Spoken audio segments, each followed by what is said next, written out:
Greetings, race fans, and welcome to Sim Racers Group Formula 4 Racing on SMB. JR Gregory here with you on the call. Beside me in the commentary booth, my partner, Kennen Miller, and tonight's producer, Joshua Wilkie. Tonight's round 9 of SRG F4 action leaves Australia and returns to Japan and the Fuji circuit.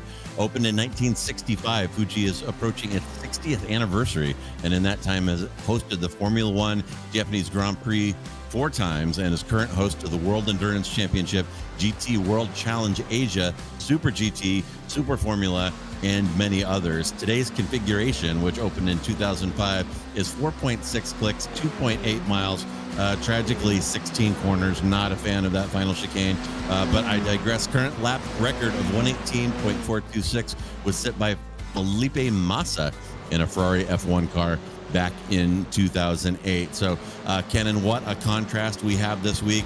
The high curbs and go-kart-like feel of some of those Aussie tracks are in the rear view, and these drivers are staring down the longest straight on the calendar, 1.5 kilometers. What are you expecting today? I'm expecting quite an interesting race, JR. I think we've been to this track once earlier, the third race of the season. A lot of the drivers now are a little more familiar with it than they were when they first arrived here of week 3, and I think they're going to find probably a very similar task. It's always kind of the eerie, foggy weather when you go to Fuji. Track's really slick. It's a very cold track, high humidity, and I think it's going to put up an interesting test just like it did the first time around. Yeah, and if I recall, last time the draft certainly played a big role here, and this is one of those tracks where, precision is really important. We always talk about these F4 cars being momentum cars, and you got to be patient on the throttle, but not too patient, right? You got to put the wood down at the earliest possible moment, but if you put it down too early, we can definitely see these cars loop, and they are facing some low-speed corners here as we're on board right now with Daniel Bujak. Here's one of those low-speed corners, that critical left-hander onto that back section. This doesn't look straight, but it effectively is a straight. You're running flat out through the gears, and we'll stay with Bujak here as we enter my favorite part of this course, the 10, 11, and 12 chicane. Oh, wait a minute. No chicane. Hallelujah. Look at that. They went right by it. Oh, my goodness. That makes me super stoked. And we'll stick with Bujak a little bit longer. We're going to go through 14 and 15. Very difficult uphill off camber right here. We saw some spins here last time we were here at Fuji. And here is the critical corner on the track. You got to diamond this off, get on the power as early as possible for that long kilometer and a half blast down to turn one. Yeah, you're definitely going to see a lot of the action going into turn one. It's by far the longest straightaway and the best opportunity for the draft to really work. Getting through the rest of the entire lap is very much a very flowing, in an awkward way, type of lap. It is nicer not having the chicane. I think we saw most of the problems last time we were here at the chicane, but it's still very awkward flowing. The way you're going to make a pass on the backstretch of this track is having to take an outside offline and hope that the car still sticks.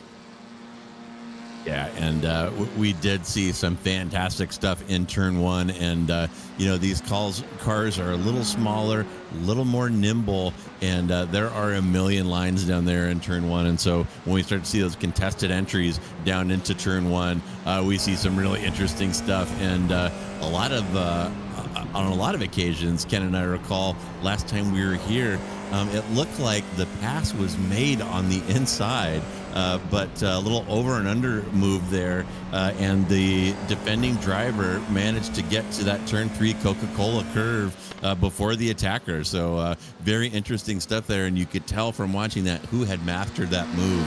And looking down trying to remember who it was who was doing that over and over again last time. I want to say it was Poborji, but I'm just guessing. Yeah, super interesting, that first combination of corners. It really can look like you've got the pass made on the inside, but you're seriously exposed to an over and under move in that dash to turn 3 in that fast, long right-hander, kind of reminiscent of the carousel at Road America and a few other similar places.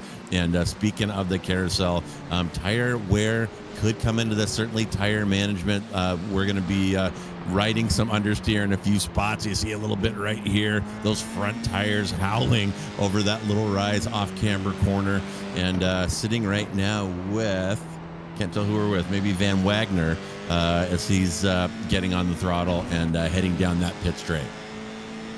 Yeah, it's going to make for an interesting race. I remember the last time we were here, this was definitely a Stephen Case dominated race. And now that we've had the drop weeks implemented into the points, it looks like the 2 weeks where he sort of fell off by not being able to do the race, he's right back there in second place in points. And this was a track he just absolutely dominated. I forget the distance he won by, but it had to have been a good 15 to 20 seconds. So lap times right now are all covered pretty good. It's about half a second covering the top 4 drivers, and I think we're going to see a little more challenge for him this week than we did week 3. Yeah, and a good point about Case. And as I mentioned in the opener, we just got out of a bunch of fairly short courses over there in Australia. And in those shorter courses, back markers became an issue in every one of those short track races. And Fuji pretty long, and we may not see back markers influencing the outcome as we did so much when we were down under. So we may indeed see Case drive off here. And taking a look at my timing tower right now, looks like bang, wow, I just wished for it, and there it was. Thank you, Josh. Yeah, Vicroy hanging around there, about 1/10 off of Case. Poborji about 10th and a half off of Case, and Poborji always hanging around there. And you'll recall Kennen sitting right now in P8 and in P3 in Inter 1 class, designated by the orange there on our timing tower. Chris Wang was hanging around those podium positions throughout the entire race last time we were here at Fuji. I thought he might have a crack at a podium, but the people in front of him kept it clean, but he was right there the whole time. So I'm looking for him to throw down the gauntlet and work his way up to the top of his class. Yeah, he's had a really rough last 2 weeks, actually, coming off 13th last week and 8th the week before. I think this could be a race where he could really turn it around. He did finish 5th place overall when we were at Fuji last time, so I do think this is an opportunity. He's looking okay on the timing boards right now, running 8th, a 1:38.815, and it's a good chance for him to turn it back around and finish off the season strong. Yeah, and certainly where he's sitting right now is nothing to shake a stick at. He's got Velasco and Mikovits, a couple of pros behind him, and a couple of folks from his own class behind him as well. So Wang getting off to a pretty good start, and we'll keep an eye on him, as I said, in qualifying. And folks, if you're just joining us here for the first time, I want to give a shout out to Sim Racers Group, who's putting this event on, and mention that they have an actual brick and mortar sim racing facility on the east side of San Jose. So if you are in the Bay Area, you might want to stop by and visit. If you've been thinking about getting into sim racing, or you want to drive a quality rig and see how it's different from your old Logitech bolted to your office table, stop by and check out Sim Racers Group. And as we watch this race right now, there are probably somewhere between 8 and 10 of the drivers that you're going to see competing here on Slow Motion Broadcasting are sitting there right now at the Sim Racers Group facility in San Jose. And I almost drove over there when I was in Laguna Seca last weekend, but couldn't bring myself to be 3 more hours in the car to make that happen. But if you are in the area, go check it out. It's a bunch of friendly guys, and I can't imagine how fun it is to sit in a row of a bunch of other nerds racing when you can throw stuff at each other, make fun of each other with earshot. So shout out to them. And one other quick thing, this is a developmental league, and as we mentioned every week, no damage here. So the point of this is learning, camaraderie, and track time. So if you bend up these F4s in a public server race, you're going to be on the flatbed back to the pits, but not here. If there's any damage that happens, it will be fixed, and the cars will keep rolling, because they want these drivers to get experience, get the seat time, and it's a fantastic program they're running there. Yeah, it is pretty nice. We saw it just last week. It affects a lot of people in the impact of time when you do have issues on the road, but have a 20-minute race be done potentially on lap 1 due to damage, it's just not getting anybody the track time, the lap times that they're needing. I was actually, right before we cut over to looking at the pit lane there, it looks like Mikowitz is finally starting to run a good lap. He's been sitting really low on the board. He's only tried 8 lap attempts so far in this practice session, so I'm interested to see where our points leader is going to be able to do in this practice session leading up to qualifying. Time is certainly running out, so I think he wants to get a good lap in before then. Yeah, and we're seeing folks rack up a few off tracks here, and there are a couple of spots where you're flirting with the boundary and trying to extend your exit in a couple of spots and cut the corner in a couple of others, and catching some people out, and that may be why we're seeing some laps invalidated and seeing some of the faster drivers not as where we would expect them here as practice winds down. About 90 seconds left in practice, and then we will proceed to a 15-minute open qualifier. And let's just take a quick lap here with Mikovits. And Kennen, why don't you talk us through a lap of Fuji? As we're going to get all the way to high gear going down the front stretch, it feels like it's an eternity, but as a driver, no matter how many laps a race is, this is your time. You can start to think about what you did wrong, how to refocus yourself, get ready for a hard braking session into turn 1. You can actually look at your mirrors for a moment, assess what kind of distance you have. So it just keeps going forever and ever. Sometimes you wonder if it'll ever end, and then we're going to get on the brakes very hard. It's going to be a very hard right. You've got to get all the way to that pylon. You want to use every bit of the track you can. It's one of the tracks that's actually outlined with grass as opposed to pavement, so utilizing every bit you can, leading right up into another hard braking left-hander, and this is where the track starts to get a little flowy. It's going to be a little off camber. You've got to stick it to the right, and you're going to hold it to the right. You don't have enough time to get back to the left to carry as much speed as you can into what's going to be the first downhill left-hander. You see a late brake, miss the apex, and you see just how easy it is. The rear end just wants to go away. You're turning into a corner. It's trying to toss you out. Then we get into the carousel. It's very similar to Road America, but it is flat. You're going to stay all the way around as much of an arc as you can. Build the speed up. You've got a really long run. We don't have to worry about the chicane coming up. We'll take our slight medium right. You want to use all the grass, not that much grass. That's going to invalidate your lap time come qualifying. And you see just how difficult the rear end is. as we have a little contact with Mikowitz into the 3 car there of it looks like that was Igor Guru was off track a little bit, and that was quite a knock. So we'll end the lap there, but that lap's quite a test to why Mikowitz didn't have a great qualifying time and or a good practice time, and just how challenging it will be for the qualifying coming up.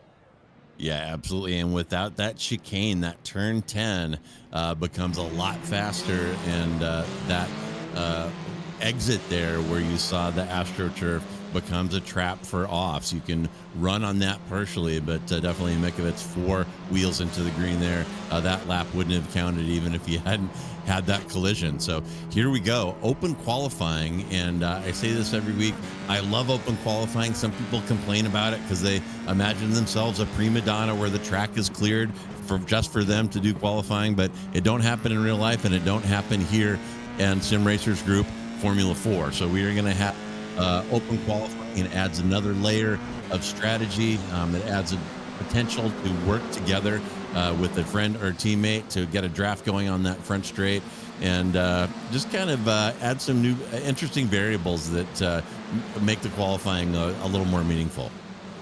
Yeah, we see it every week. It seems like we talk about the open qualifying, and we watch drivers challenge with it every week, whether they're not in the right line, they don't get as good of a draft as someone else. Even on a great lap, when you run into traffic ahead of you, it'll ruin your entire lap. This track is going to be very important because that front stretch drafting is going to be worth several tenths to your lap time. So we'll see how people kind of work together. I'd expect the inner aliens to work together, the inner ones, the inner twos, all the same. Find somebody that you run a very similar lap time to and see if you can't both string something off, maybe a little switch back and forth. We did see it last time we were here for a qualifying session. Nobody brought it back in and put on fresh tires at the end. A lot of drivers turned their hot laps and kept wearing on the tires. So I don't know if that's just a lightness to the car, or whether within 15 minutes it's still only reaching the peak to the rubber. So it'll be interesting to see what kind of strategies unfold. Yeah, it's a pretty long course to add an extra outlap. So I don't have a high degree of familiarity with these cars, so I can't say for sure, but I think I would probably lean towards staying out. And my goodness, look at that traffic. And maybe Josh can show us our overlay that shows where the cars are in track. It kind of looks, Kennen, like everybody just went pouring out of the pits together. They probably had an opportunity here at Fuji to take a breath and come out in clean air, but it is a traffic jam in Japan right now. And I guess it can be helpful if you get a draft at the right time, but can be harmful if somebody holds you up. So it's a double-edged sword, I guess. Yeah, we see a lot of clumping so far. Give it 2 or 3 laps, maybe certain groups that are faster than others will start to make a little bit of a breakaway and create some separation. But I'm pretty sure pit road's empty right now. I think every car that will be racing today is on the road. So we'll see them pop up on the track here in just a moment and show you just how full the entire course is. And there's Paborgi stopped already. I don't know if he had an issue or whether he was maybe trying to build a gap on the front straightaway. Yeah, that looks like Paborgi is trying to create some space there, immediately frustrated by the traffic, and that may be key here. Although I recall, I keep talking about last time we were here, but it was such a fantastic race. I recall that one of the alien drivers kind of got lucky, caught the draft at the right time, and maybe it was Case, and ended up with about a 2-second advantage on qualifying. So it definitely can happen. It seems a little more likely with the broad spectrum of skill that we have out here with the 3 different run groups, that traffic might get in your way than getting lucky and getting a good draft. But, anything is possible, and we will keep an eye on it. The laps coming in now. We got a couple Inter 2 drivers with laps in the high 38s, 39s. Obviously, that's going to drop. Our only alien with a lap time right now is Velasco with a low 139. So we will be taking some big bites out of those times as we proceed. 4 minutes so far, so 11 minutes left to make something happen here in quali. Yeah, I think they're looking at probably another second worth of time possibly out there. They're 7 tenths faster or behind what they ran in practice. So I could see them with the draft and getting a bigger pack out there, easily breaking into a 137 possibly to grab the pole. Yeah, absolutely. And taking a look at Poborgi now, and was he able to make something happen? He definitely created some space for himself, but he was on the front straight when he was slowed. So this may be his hot lap here in that previous lap, a tire warmer.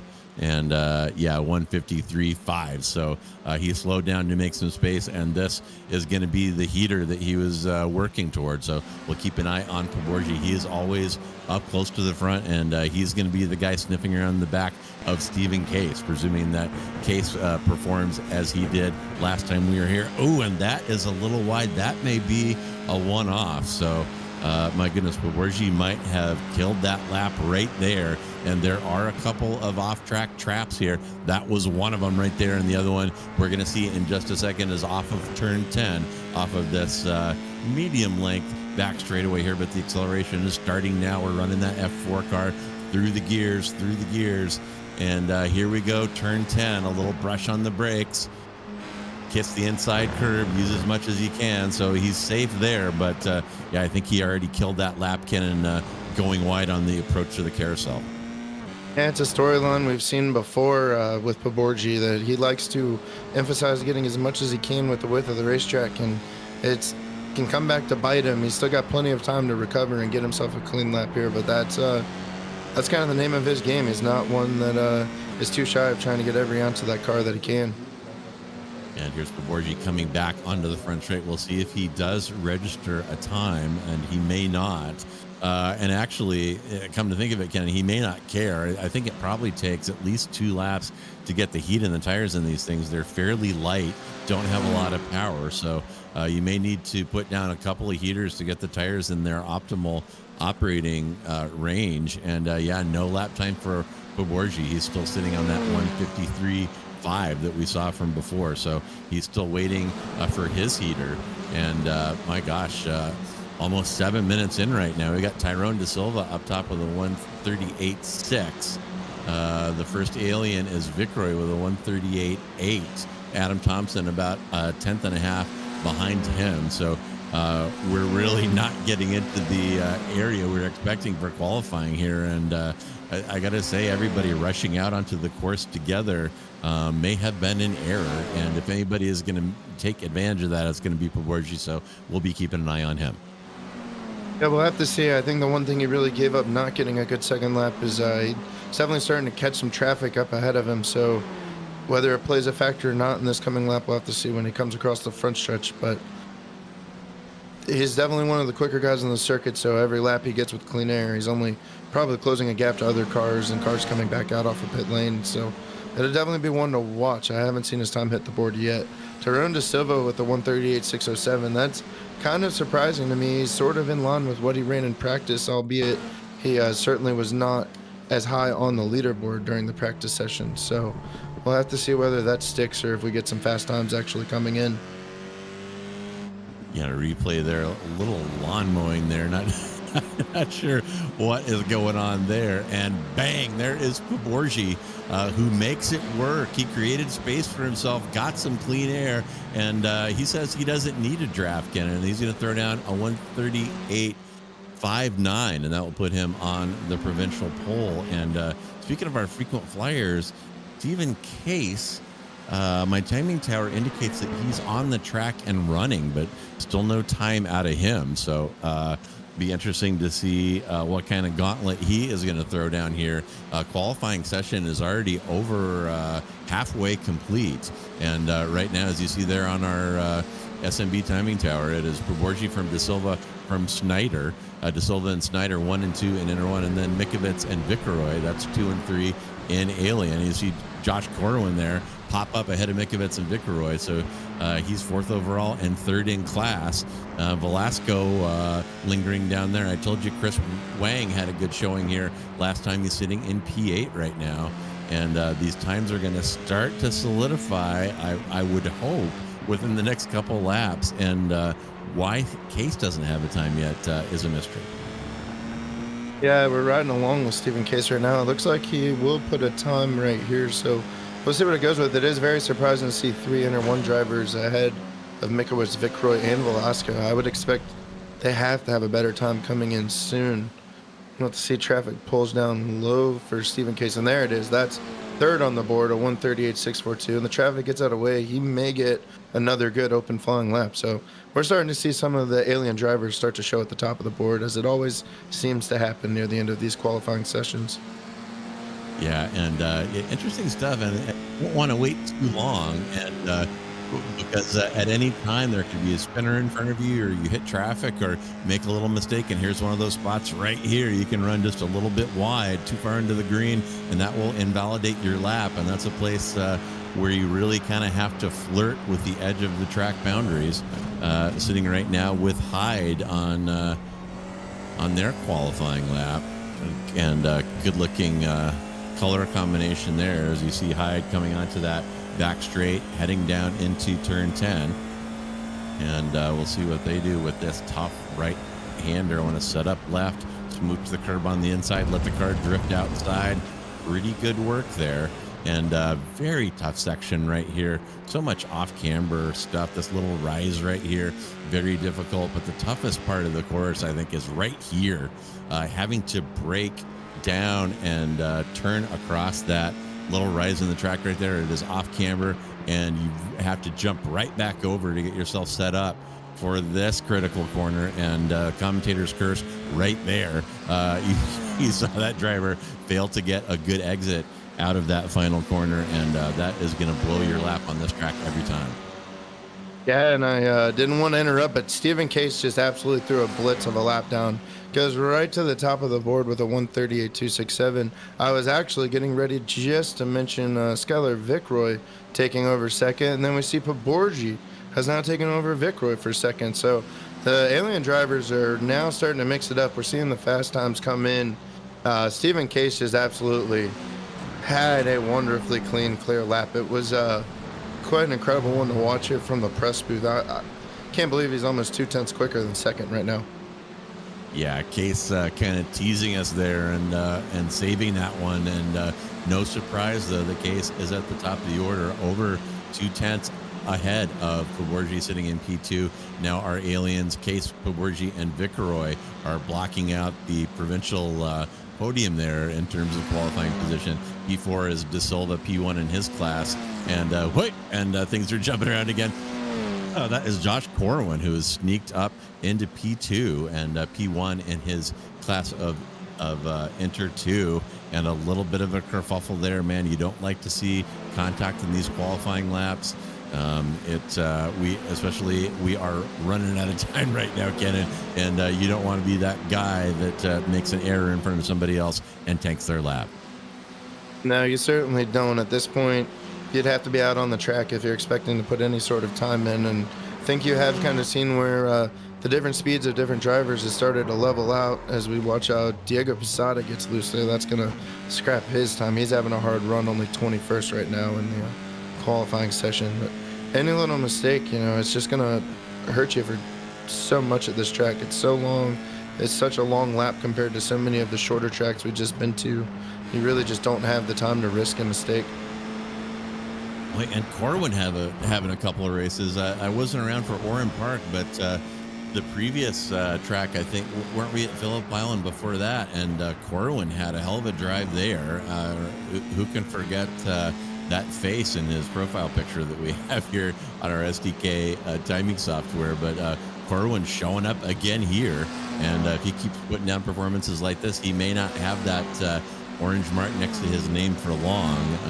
They've got some plans here at Sim Racers Group to push some of these faster guys into F3 and leave these F4 races for a developmental league, and Corwin may be on that list.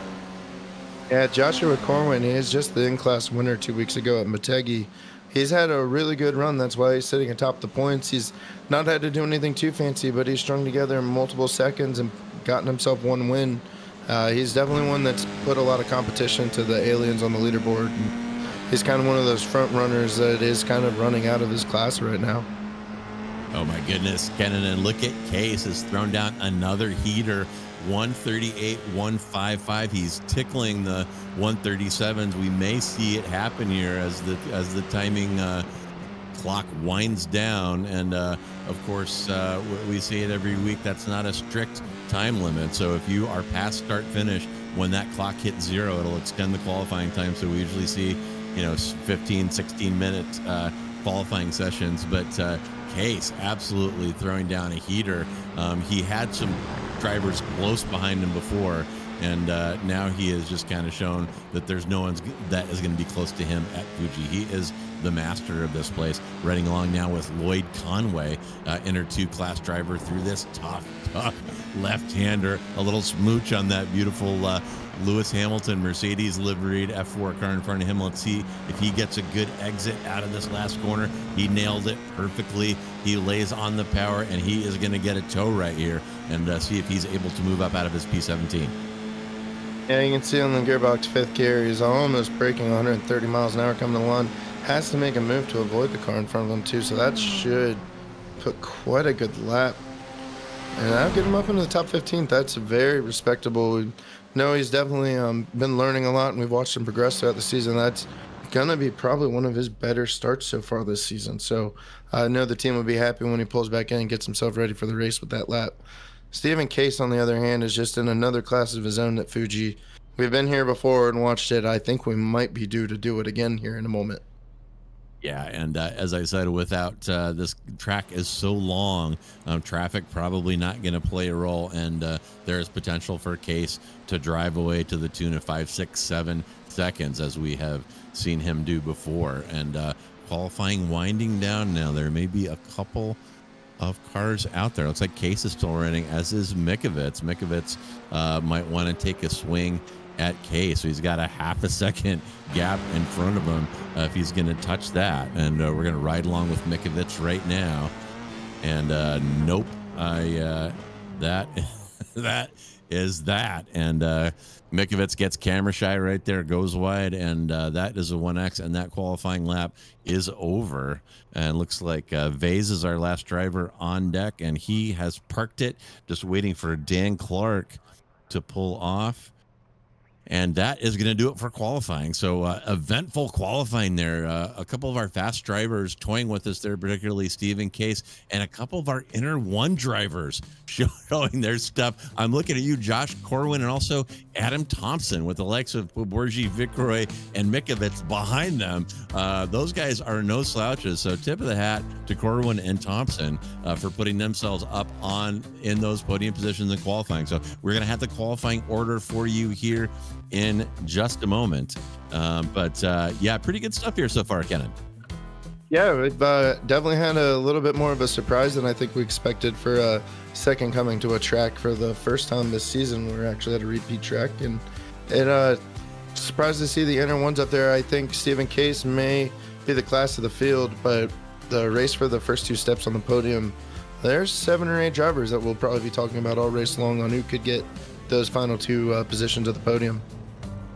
Yeah, and I'll tell you what, Case has got to be liking what he's seeing around and behind him with Corwin and Thompson, a buffer between him and Paborgi. He's really got to like his possibility of driving away here. But let me fly through this opening grid for you. There's Case on pole next to Corwin, Thompson next to Paborgi in row 2. It's going to be Vicroy next to Mikovits there in 5 and 6. De Silva will line up next to Velasco in row 4. Snyder next to Bujak. Christopher Wang next to Thomas Brashear. And my apologies, I'm skipping the who's first in class, but you can see the colors there on your screen. 13 and 14, Grinsky and Cardenas. Posada next to Conway in 15 and 16. Van Wagner next to Josh Leslie in 17 and 18. Duvall next to Ganesh, 19 and 20. Vase next to Jason Cotcher in 21 and 22. Cotcher struggling a little bit here in qualifying. Swanbeck next to Jose Navas in 23 and 24. And yes, there are more. It was a big grid here, folks. Let's see. It's Suresh Kumar next to Han in 25 and 26. Samudio next to Embriette Hyde in 27 and 28.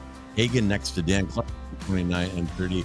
And Neil Day next to Adrian Lopez there in the back row. And I'm not seeing those last 2 drivers might not have put a time down. So it's this track is challenging, and going to be challenging for Josh, our producer today, with that VOG. I'm looking deep into about a half-drunk latte right now, and I think there are some race cars down there. I'm not entirely sure. And through the mist there, that is Stephen Case in the red car to your right. So he is going to have the outside entry into turn one, but he is a nose ahead of Corwin sitting in P2. And hopefully we'll get a look at Corwin's mug before this one's over. That's always entertaining. And we are green. Pace gets away very clean. It's Pace from Corwin, from Adam Thompson, from Pavorji, from Vicroy. No movement in the top 5 so far. Everybody looking good. Case will cover the inside. Oh my goodness, I spoke too soon. A kerfuffle already in the top 5. There's some wheel banging there. Everybody's still rolling about halfway down. I'm going to say about P8, P9. There's some contact and some cars off. We'll try to sort that out for you. But right now it's Case from Thompson, from Corwin, from Pavorji, from Mikovits. And look at Stephen Case, Kennen, already 0.7 of a second, and he is going to drive away, I predict.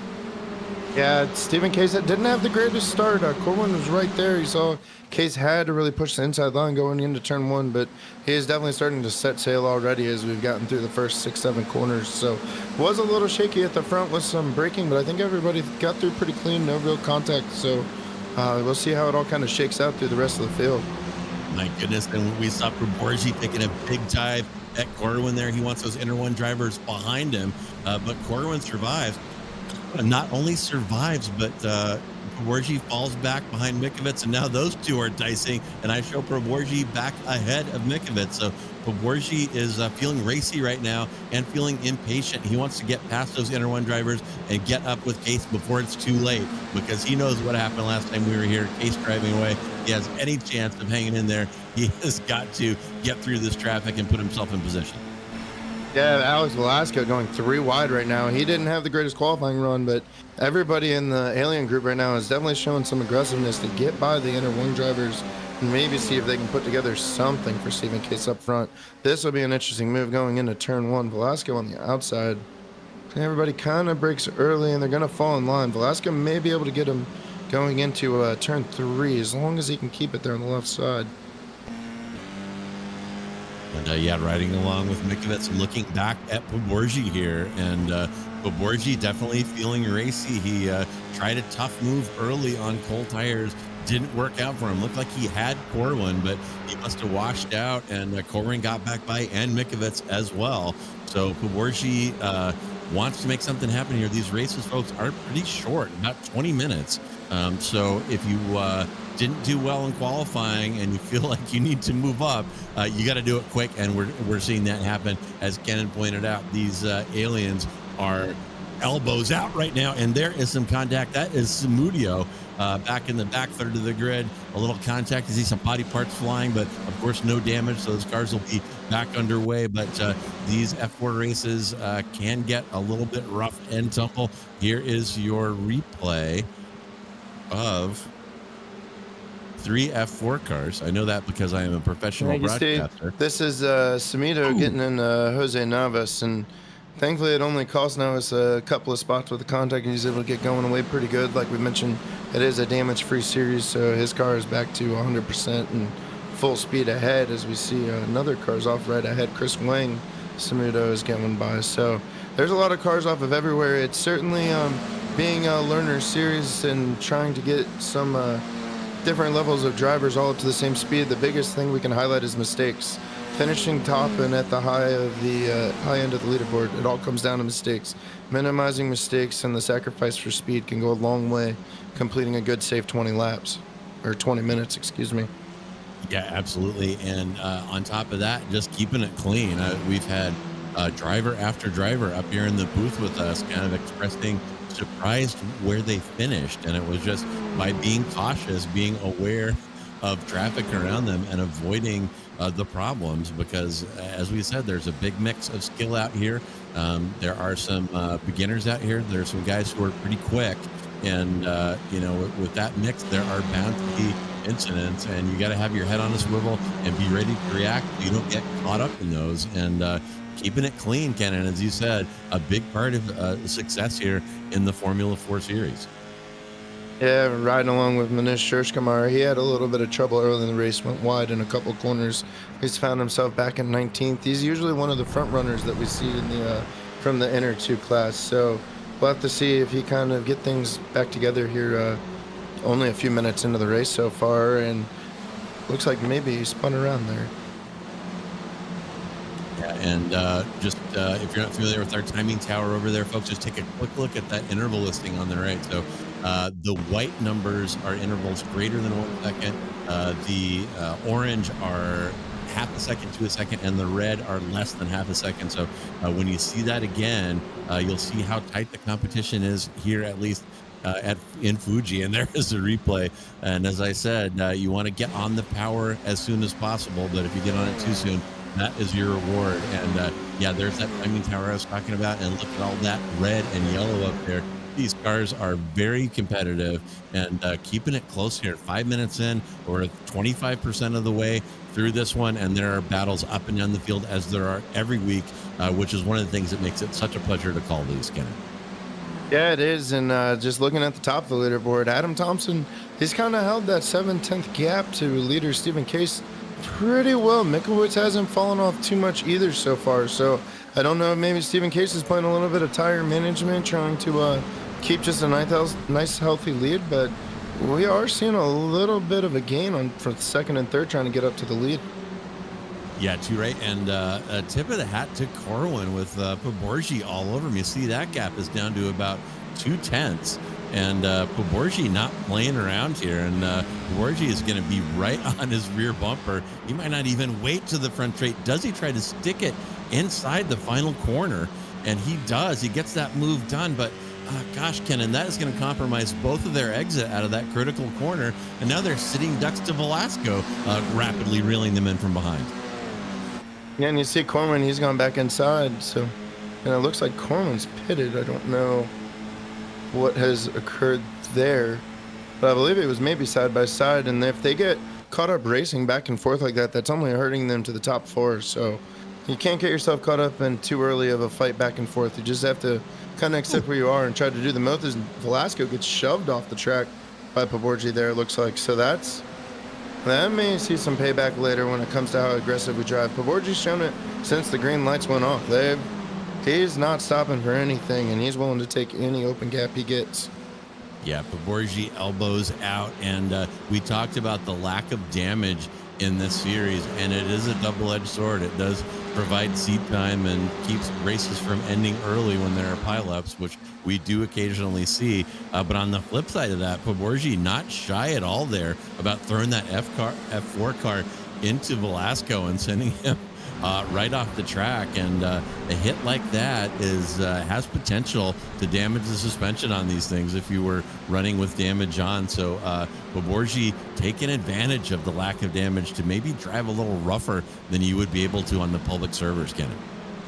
Yeah, I think he's definitely playing a game of chicken with some of the drivers on how hard they're going to race him in the corner. I think Corwin understood that he's having a really nice second place in class run regardless of where he is overall. So he's best to give it away, not get caught up in losing a lot of points in the overall battle to a out-of-class driver. It's definitely a lot of aggressiveness Poborji's shown so far. I think he's watched Mikowicz pull away. Adam Thompson's still hanging on to that 6/10 gap, which has kind of got me shocked that we have an inner one driver hanging so close, keeping kind of Mikowicz and Poborji in their mirror. Yeah, and we're watching Chris Wang there for a minute, and my goodness, I laid quite the commentator's curse on him. He's lost 8 positions. Not sure what happened there. Probably an off, or maybe that he's in that group that had contact at the beginning of the race, but now sitting in P19 and nearly DFLing it here and riding along with Wang now. Is this a replay, Josh, or is this live? All right, so that is Wang wanting to get by Suresh Kumar and claw his way back to his qualifying position. Didn't qualify quite as well as we were expecting, and was down 8, and that will put him down only 7. But he has got a mountain to climb. Look at De Silva ahead of him. That is a 13-second gap to climb up into gosh, he's in P6 right now. That would put him in P5. So Wang's race not going the way he wanted to, and he's just in it for the practice at this point. And after his great performance last time at Fuji, this is not how he wanted this one to go. Yeah, definitely not what he expected. He's definitely had a rough start to it. Hopefully he can find a win and maybe get himself 3 or 4 more spots. He's got a good little gaggle of cars just ahead of him, so it'll be quite interesting to see if maybe he can get it back, see what mistakes are made, but definitely not what he wanted. And we've got Tarab Vase and another car both off. It looks like they've come into each other going into turn 6, 7. And look at the replay here. Not quite sure what happened. Maybe they got a little bit hard and just took it in. Yeah, a little bit of a dive there into that tough final section before the pit straight, and my goodness, there's that zone of danger that they talk about in racecraft, how does the saying go? The zone of danger is your fault. Left the door open a little bit there and said, oh, sure, I'll stick my F4 car in there. Doink. I'm not the steward here. That's above my pay grade, but that a little bit optimistic there by Cardenas. Yeah, I think Cardenas kind of wondered why he was a little slow off to the left. Maybe thought he was giving it to him. I don't think they actually knew they were there, though, and he turned in as if he wasn't there. So that's where that contact arose. Kind of an interesting call. We'll see from race control afterwards how they view that with the slow car off left, letting the other car by.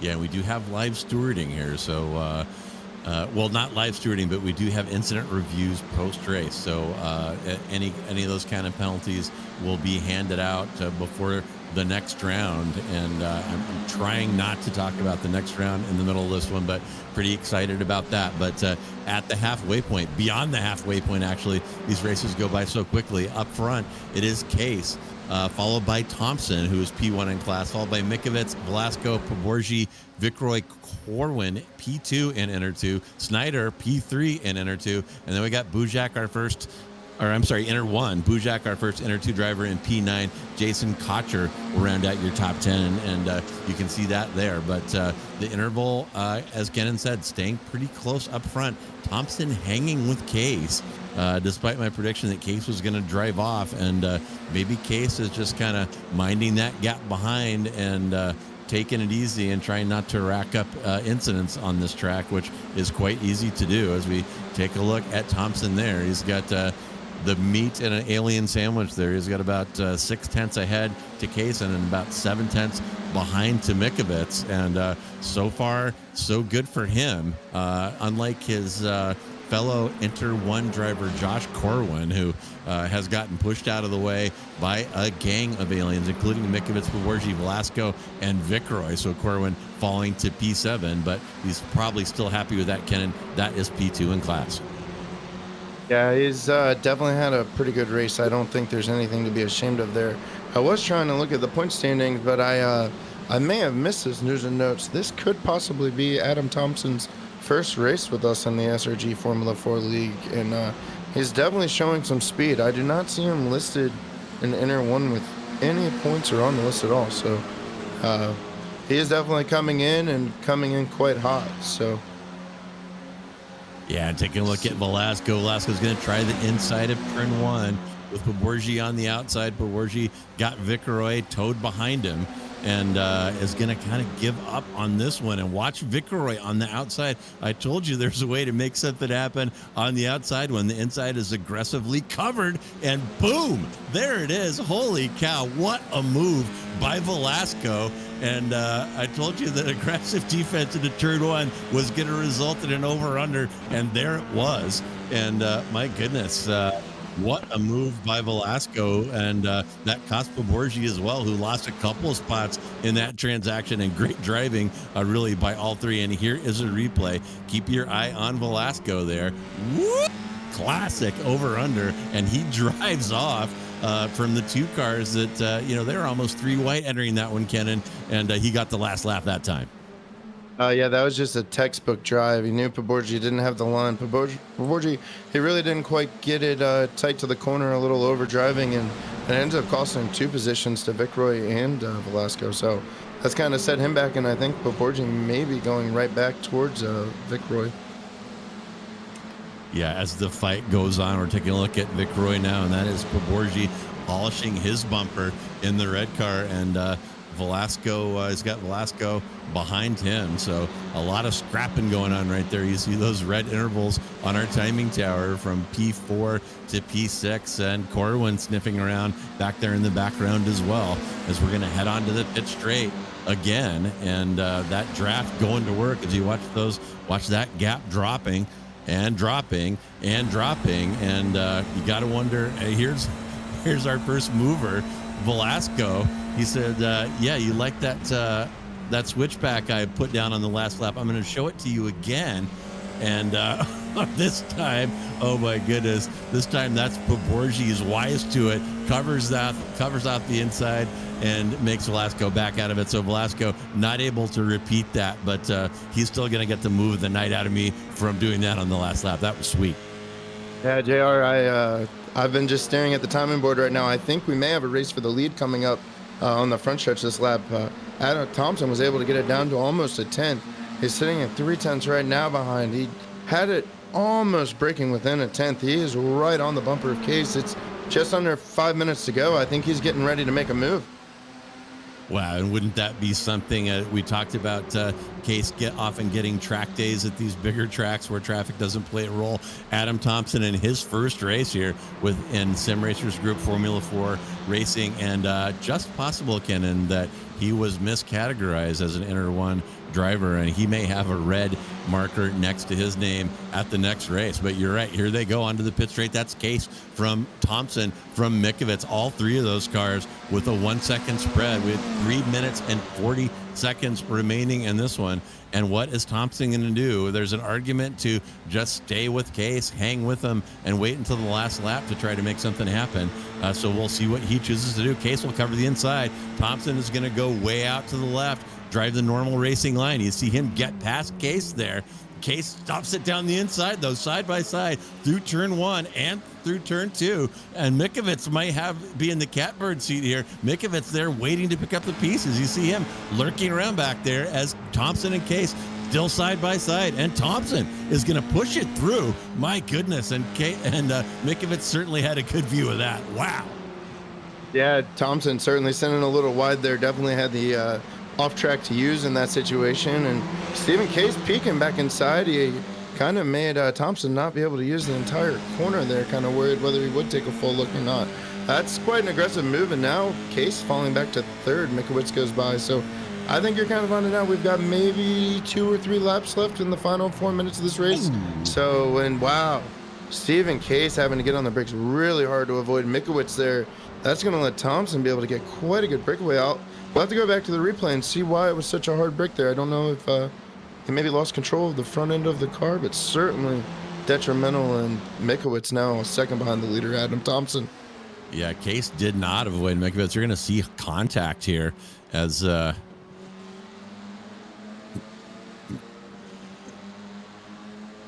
Case has a run here. And watch Mikowitz in the blue car. Does he brake early or what here? But I think you're going to see a little smooch.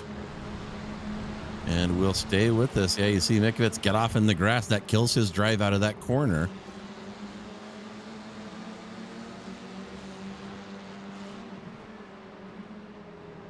And we will hang here. Oof. And there's a little bit of a hip check there. And is that followed? I thought for sure there was a little rear ender here somewhere. And maybe not. Maybe it was just that they got close there coming onto the front straight. But great racing up front. And I really thought this was going to be a walkaway for Case. And it is not. And Thompson, the newcomer, building a little bit of a gap there. He's got it up to half a second now. It's Thompson from Case from Mikovits up front, and a huge gap back to Vicroy, Velasco, and Poborgi, who are 6-7 seconds back now. As this one winds down, we're on the last minute here, and we could be seeing a white flag this time, depending on where we are on the course, and I'll let you know that as soon as I know. But Thompson certainly showing that he may be a pro candidate for our next round as this one winds down.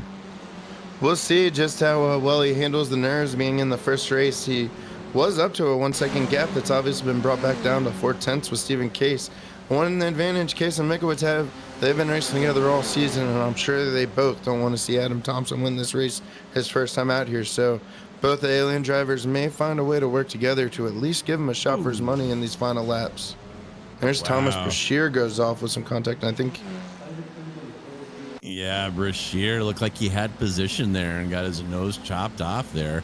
And we're going to see another replay here. Here is Hagen in the same area heading down the pit straight into turn 1. And we told you that there were going to be a lot of contested entries. And whoop, yeah, and pro tip now, if you start those front lockups, you can adjust your brake bias. Oh, my goodness. And look at Adam Thompson there. While I'm talking about the fineries of driving an F4 car, Thompson is just beating that thing to death, feeling the pressure from Case. And Case has an opportunity there, sticks it on the inside. Mikowitz still hanging around, hoping to pick up the pieces. And I believe, Josh, tell me if I'm wrong, the white flag has got to be out at this point. We may be watching the last lap here as we're coming down into the back section here for the last time. And my goodness, some great racing up front here today as they passed my least favorite part of the track, that chicane. We're going to go into that tricky last section, and Case right now is going to need a mistake out of Adam Thompson on this difficult uphill left-hander right here. And Thompson, so far so good. He needs to jump over to his left, get himself a good setup onto that front straightaway, and Thompson, he is gone. Thompson is going to win this one, and Mikowitz now sniffing around behind Case.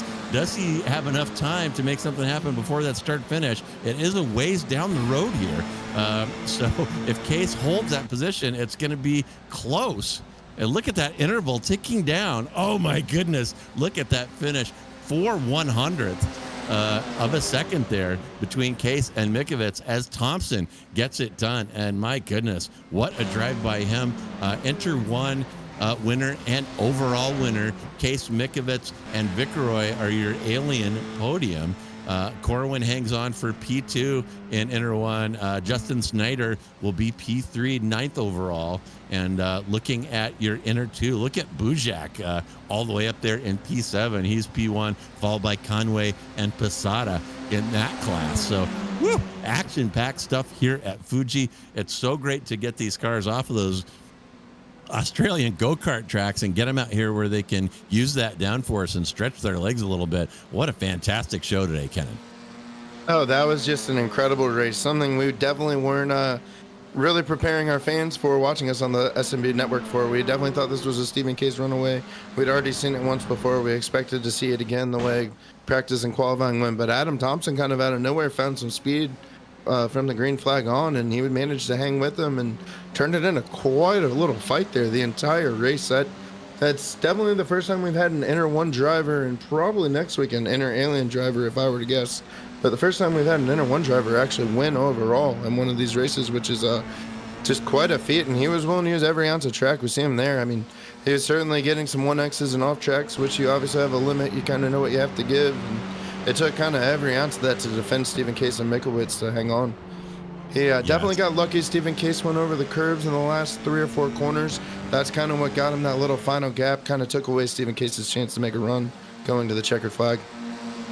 Yeah, great racecraft by Thompson there. And I'm not a league admin, but I'm telling you, this guy is going to be lining up with the pros next week. That was an epic drive by him. He bided his time, waited until there was a couple of laps left to make his move, kind of at the last possible opportunity, and held on, drove the wheels off that F4 car with Stephen Case all over him like the plastic on grandma's couch, hangs on for the victory. And hopefully we can get him in for an interview here. But holy moly, what a great show here. And maybe hopefully will inspire schedule selections for some faster tracks for these F4 cars, because they really shine in places like this.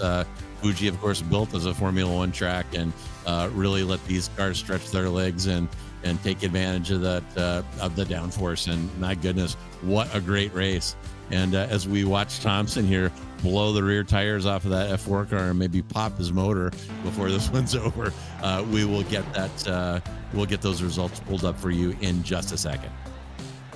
Yeah, you can tell he's excited. So you can tell he's just excited. He's not going to have a motor. He's not going to have a front end.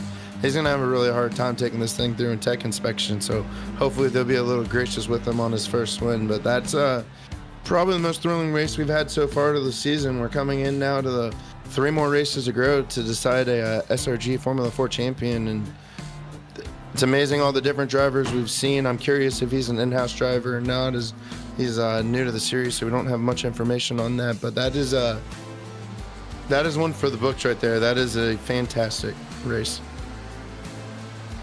Yeah, great stuff. And here are your results. There is Adam Thompson, Slow Motion Racing. A little suspicious name there. I'm going to have to Google that after the broadcast and try to figure out more about this Thompson character's background, but definitely put on a show today and showed that he may not have been qualified proper or classified properly driving away. And well, I shouldn't say drive away, but he gave Case a fight and won it at the end, and we haven't really seen anybody capable of doing that so far this season. So hats off to Thompson, winning inner one and winning overall.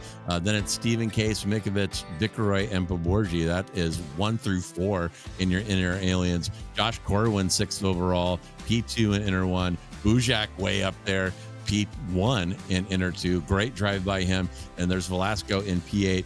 Justin Snyder will round out your podium in inner 1, followed by De Silver, Jason Cotcher. And then it's Lloyd Conway and Diego Posada rounding out your inner 2 podium. That brings us to P14 Swanbeck. Chris Wang, my apologies to him. I cursed the hell out of him, and you see the result right there. 7 positions down in P15. He'll be followed by Vase, Cardenas, Grinsky, Aaron Van Wagner, Josh Leslie will round out your top 20. Then it's Dan Clark, Embriette Hyde, Navis, Samudio, Suresh Kumar, Hun, Duval, and Brashear in 28. And one more little scrollio here, I believe. Yep, there it is. Tyler Hagan finished in P29. And then we had some people that got caught up in, had to have been multiple incidents. There's Ganesh, 9 laps down, followed by Day and Adrian Lopez, 13 laps down. Both of those guys in 31 and 32. So my goodness, what a fantastic race today. We have a few people lingering around here. As I look outside the booth, looks like we have a couple people to speak to. And I am just going to go straight to P1 right now. And we are speaking with Adam Thompson, his first appearance in Sim Racers Group Formula 4. And Adam, my goodness, I don't know who you convinced to put you in inner 1 or how, but I think that yellow mark next to your name is going to be gone next week at Bathurst, and you're going to be running with the big dogs up front. You took the fight to Stephen Case and won, and withstood some relentless pressure at the end. So talk me through the last couple laps of that one. Well, first of all, I didn't want to. I was just talking to them, so thanks for dragging me in here. I'll make this quick. JR, nice to finally meet you. I think this is the first time we might actually have talked, so nice to meet you, man. And Kennen as well. Nice to meet you, buddy. Good to see Joshua's got some okay people. I don't know about you. I'm sure Keenan's a good guy, JR, but probably not you. But yeah, man, it was a lot of fun. Just hung out behind Steven. Steven's obviously the fastest guy in this league. I just bought this car like a week ago to make the paints. So, but when you've got a 6-week-old baby and you've got all day to practice, big shout out to Jason Green for helping me out. He helped me get super duper fast in here, and it worked out. And yeah, the last couple laps, apologies to Steven there for running him a little bit wide into turn 1 on the defense, but turn 3 got a little bit sketchy, and then after that, when I saw them battling, it was all over. Yeah, really good work there. And it looked to me like you were biding your time and picked a good time to strike, and then just kind of had to drive the wheels off to hold off Case at the end. So excellent racecraft, Adam, and congratulations on the win. Really great job. And congratulations on driving a sim while feeding your baby. I'm picturing you there with the child in the bottle and the paddle shifters working. So so great job there. And as we wrap up, Adam, is there anyone you would like to thank or give a shout out to? Don't forget your wife. Don't forget your wife. Don't forget your wife. She's going to be the first one I shout out, letting me do this stupid stuff. It's not stupid. I freaking love it, and she knows it. If we ever get into a financial issue, she told me, she goes, "You're never selling your rig because it gets me away from her." So, So massive shout out to Sarah and baby girl Aspen.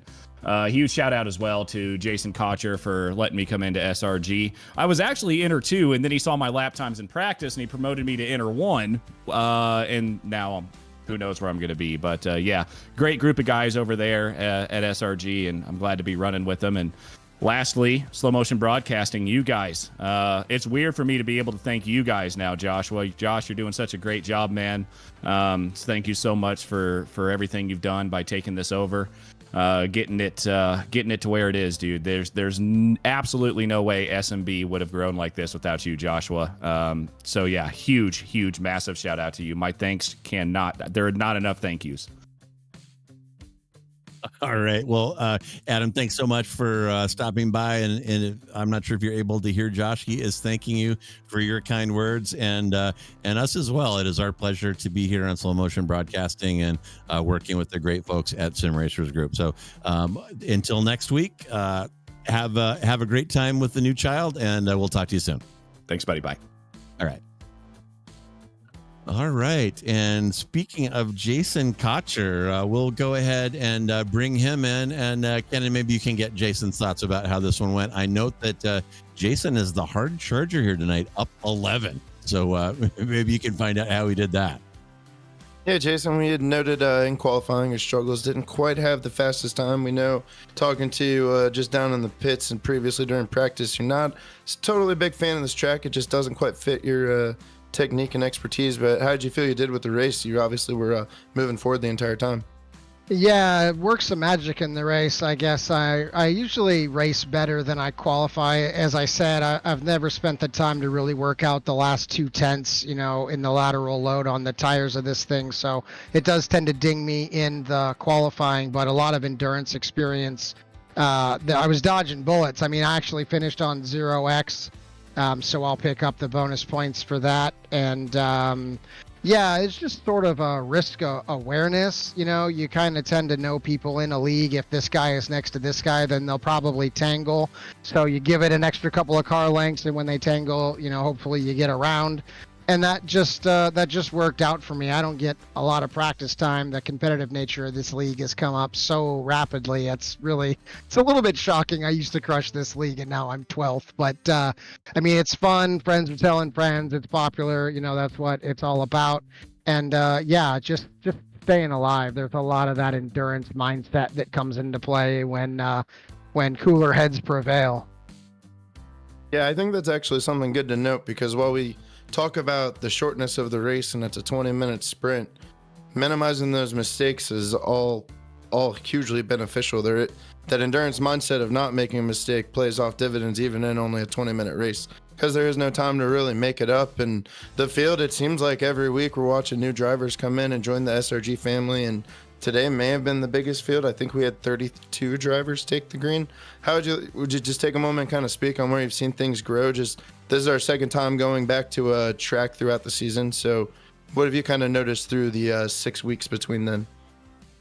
Yeah, I mean, it's a huge compliment when friends tell friends. You're not going to ask your buddy to join a league that sucks, right? So I really appreciate that out of guys. And then the more people you get, I think, the cream starts to rise towards the top.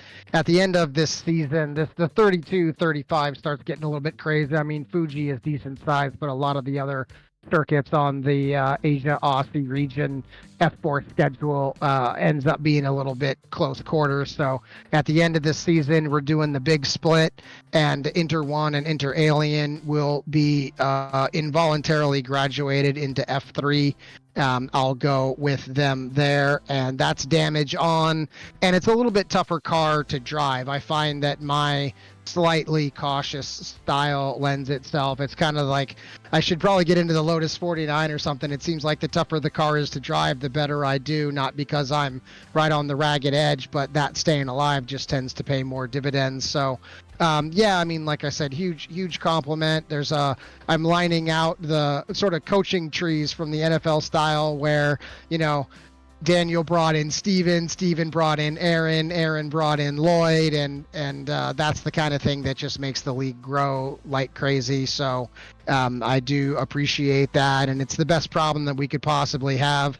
I think the repeat nature of the circuit with just a couple of corners changed on this lends itself to practice time. I mean, if you put in 5 hours on the previous configuration, maybe 2 more on this configuration, you're right up to speed. I'm working a 9 to 5. I'm managing a 100-person community, nights and weekends. Sometimes it gets a little bit tough to get the sim time in, but grateful to have it.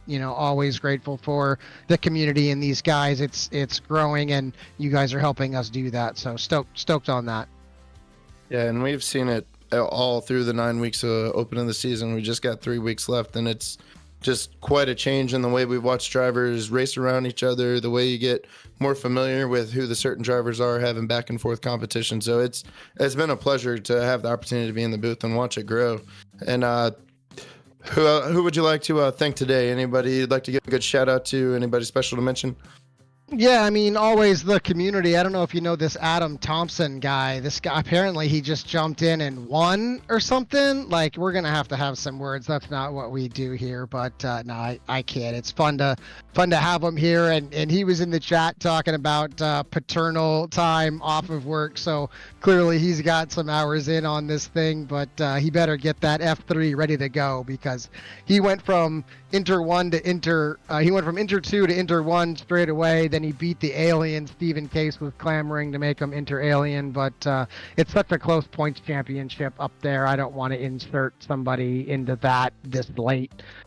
He's Inter 1. Corwin has got a good run on the championship now. He'll probably win it anyway, and then we'll leave Case and Kalen to fight that out. So yeah, Adam and the whole SMB crew, I've really appreciated. He's chatting it up. I'm actually looking at some of the series going on there. I don't get enough sim time as it is, but if I get an opportunity to run one of those leagues, I'll always do that. So appreciate you guys. Thank you very much. We're growing, and really looking forward to the expansion of next season. Maybe I'll be in the broadcast booth on Tuesday nights for the F4 series, and then you can watch me go upside down on fire Wednesday nights in the F3 leagues. So yeah, looking forward to it. Lots of bright days ahead of us. Yeah, well, thanks for coming on for the interview. We've really enjoyed seeing everything grow, and we're excited to see what the Formula 3 league brings. And I think that's going to make the Inter 2 guys getting their own little highlight show. That's going to make quite a good Action Fest season as well. Absolutely. Thanks, guys. Appreciate you. All right, that was Jason Cotcher, who, as I said, moved up 11 positions to finish in P11, and I think that put him in about P5 in Inter 2. So great drive from him. And see who else we've got here. We have a packed green room here today, and I'm going to bring in Igor Grunsky. Igor, welcome to the commentary booth. Thanks for whoops and poof. He left. Okay. I'm not sure what happened there. We'll chase him down.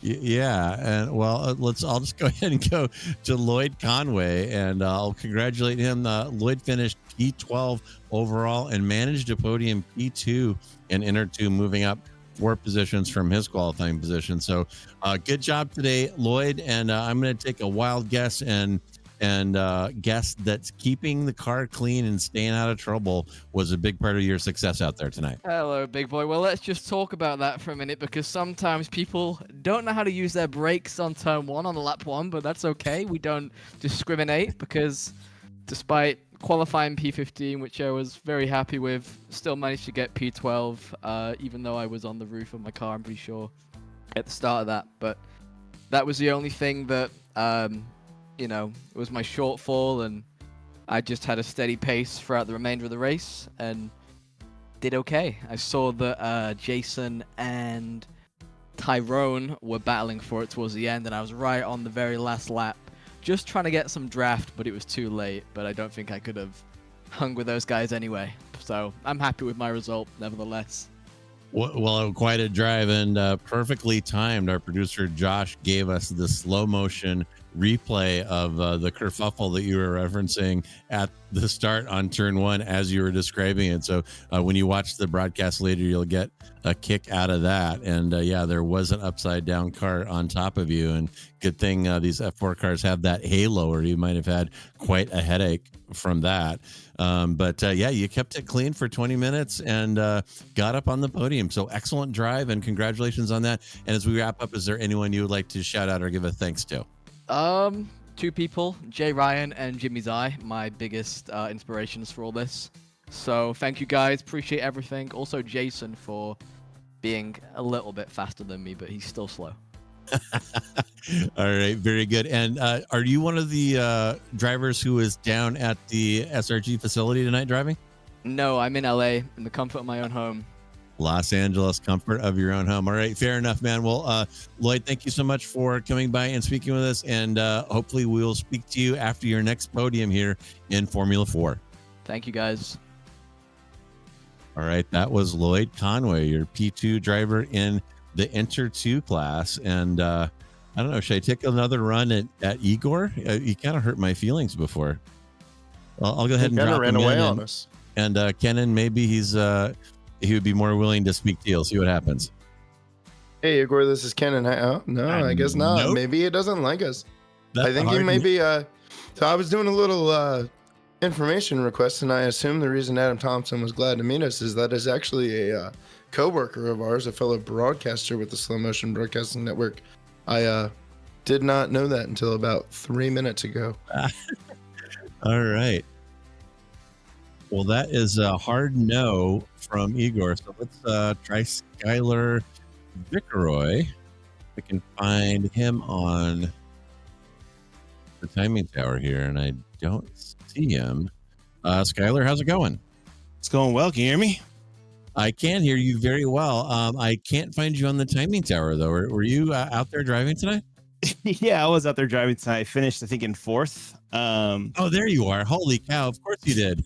A P4, you moved up one from your qualifying position, and you were kind of trying to hang with the top couple guys, but that is a podium for Inner Aliens. That P4 is P3 in class. So congratulations on that. It's kind of late where I am, and I'm kind of old, so I didn't see your name there. But how did that race go for you? It was quite a fight up front. Yeah. So unfortunately, in turn one, there was a bit of kerfuffle in the beginning, and there was a little bit of contact, and so I dropped down from the leaders and kind of went back to 10th or so, and then kind of made my way back through. But by the time I had gotten back through that, those guys were 6 seconds up, and it was like, yeah, without a draft partner and another maybe 30 minutes, we weren't going to make it there. So, still a pretty good race. We had a lot of battles coming up through, had a lot of fun. A little bummed that we lost the draft so early, because I think we would have been in the fight and had something for those boys up front.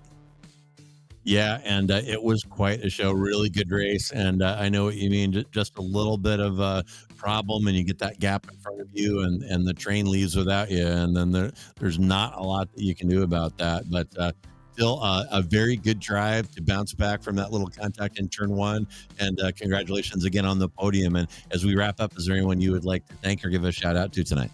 Yeah, no, definitely shout out to Jason for letting me in after about the halfway season. My buddy Josh, who's leading was it Inter 1 or 2 there championship. He's an old friend of mine, and he's like, why don't you come over and have some good times with us? So I was like, all right, cool. So support the series. And it's used to live in San Jose, but I moved up into Folsom area in California. So I was like, hey, kind of a little bit of a local support there. But definitely want to shout out my my race teams with ZFG Crew and my Avovoom Gaming folks as well. All right, very good. Well, again, congratulations on the great drive, and thanks for hanging around and chatting with us today. And hopefully, we'll another podium next week and come back and talk to us about that. Yep, sounds like a plan. Take care, fellas. Excellent. Thank you, Skylar. All right. So we had quite a crowd in the green room today, and that is going to wrap up the interview. So let's go ahead and take a look at what is coming up on Slow Motion Broadcasting. And we've got some of the old familiar stuff, and we have some exciting special events coming up, and you'll want to subscribe to Slow Motion Broadcasting. Go ahead, do it now. Hit that subscribe button and hit the notification icon so that you don't miss any of the action. But what we have is, and I do know this, tomorrow night is our first oval round of the IndyCar series presented by XMS. That will take place at a little place called Indianapolis Motor Speedway. Then Saturday, Weekend Warrior Formula V's will be at Road Atlanta. And on Sunday, Almeida Racing Academy kicks off their sponsorship of the second half of Weekend Warriors Formula Ford at Silverstone. Alliance Autosport will do the same, bringing you Weekend Warriors SRF action from Hungaroring, and the XSLR first round of the 87 NASCAR ovals will be at Charlotte. So busy weekend on SMB. If it's raining outside, you hunker down in front of the TV and watch some of the best racing on YouTube. And our special events coming up this summer on July 3rd, the USRA 160 lap ARCA event will take place. There are cash prizes involved in that. We're also putting together a 3-hour enduro. It's going to take place on July 26th. We are still ironing out the classes, but you GT3 bros are not going to be left out. If you're a GT3 driver, want to get involved in an enduro here on Slow Motion Broadcasting with cash prizes, go ahead and keep an eye on SMB. And as I said, subscribe and notify so you don't miss any of the action here. And there will be, again, a cash payout on that enduro. So holy cow, what a race today, Kennen. And that is going to wrap it up for us today. On behalf of myself, my partner, Kennen Miller, our producer, Josh Wilkie, and everyone here at Slow Motion Broadcasting, thank you so much for joining us. Enjoy the rest of your night wherever you are. And hang on, baby. The weekend's coming.